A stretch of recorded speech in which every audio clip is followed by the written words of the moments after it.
What's going on, guys? I really feel like Hoovie's Garage doing this again.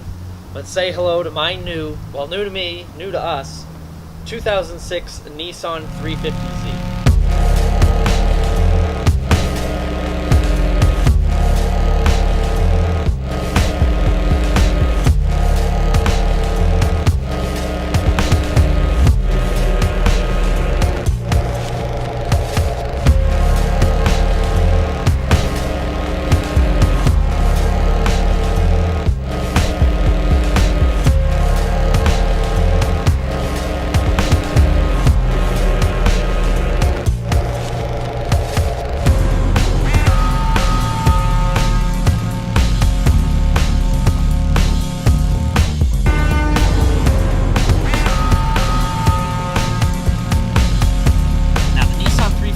Manufactured from 2002 to 2009, and it started out as hardtop only, and then they unveiled the convertible version. And it's an extremely diverse and popular platform for both drifters,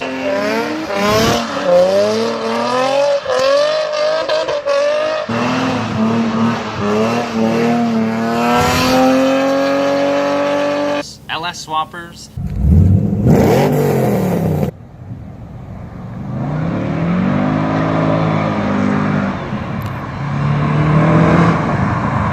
Stancy boys, and old men with the convertible who think it's a sporty daily driver. This is the 5th generation in the Nissan Z lineup, and my brother actually also has a 1990 300ZX.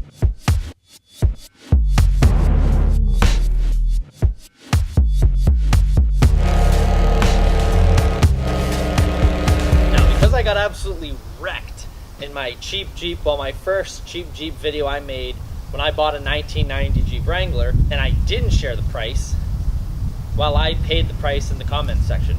So, my brother and I spotted it on Facebook Marketplace. That's actually where I found my other cheap Jeep, but it was listed for $4,000 or best offer. So, my brother and I were at work.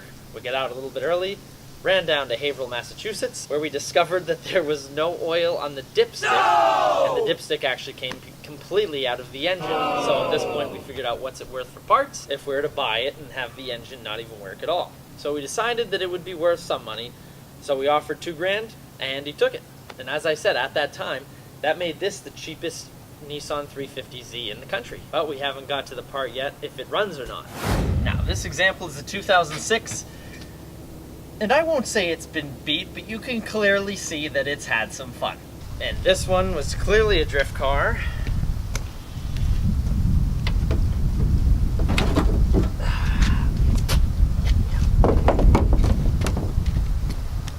And it's hit everything but the lottery.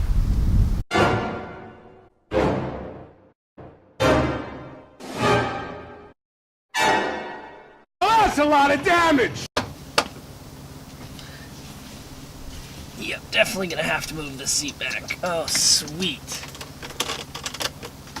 Everything's dead. So I'll try to climb in then so I can talk to you people.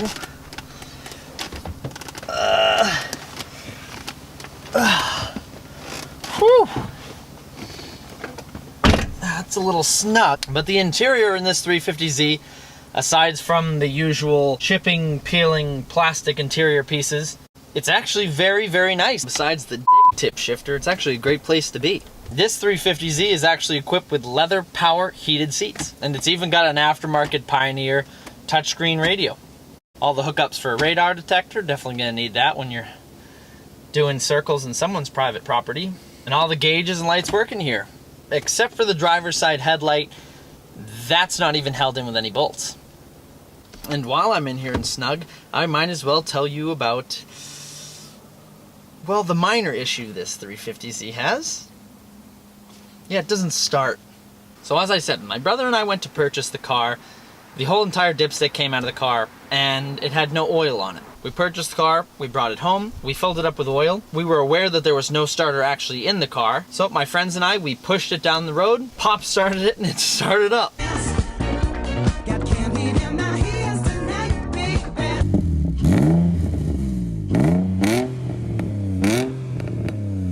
after a couple short burnouts, we turned it off, pushed it back down the road, pop started it again. So we were at least aware that we had a running 350Z. We just didn't have a starting 350Z. So we actually threw a starter in it and discovered that the flywheel was chewed. So it looks like as of right now, this is going to need a starter, a flywheel, and when you do the flywheel, you usually do the clutch because the transmission's out anyway. So we'll do a clutch, a new set of rubber, and this baby will be ready to burn them off again. Now, so the goals for this car, well, we're probably going to learn to drift with it. It's already cracked and banged up enough that we might as well.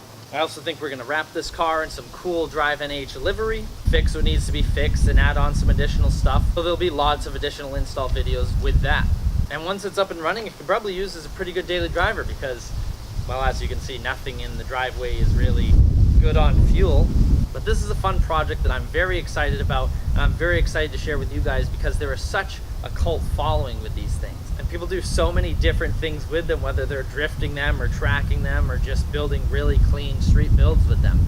It's a very cool car with a lot of potential. And the setup right now already looks pretty cool, well, aside from some of the paint imperfections and where the vehicle was wrapped and came off and where that wrap actually peeled up the paint and where it had a couple love taps and all that fun stuff. But again, I am very excited to be sharing this build with you guys. If you aren't already following my Instagram, at DriveNH, one word, be sure to go follow that because I'm going to be posting a lot more about this car, updates as to where the build's at before I make a full-blown video. And if you follow the Instagram, you'll know firsthand when I post a new video about this car. So again, stay tuned to more updates on the build of this car, and be sure to subscribe if you haven't so you'll be notified firsthand of when a new video comes out with this car. Be sure to comment down below if you are a current Z owner, if you own any of the past generation Z cars or the 370Z. And also comment down below and share with me what you would like to see with this build. Any ideas for it, any ideas for the wrap, any good inexpensive mods that updates the platform, and all that good stuff. So again, I want to thank you all very much for watching. I appreciate all the recent support I've had on the channel. I'll catch you all in the next video. Happy motoring.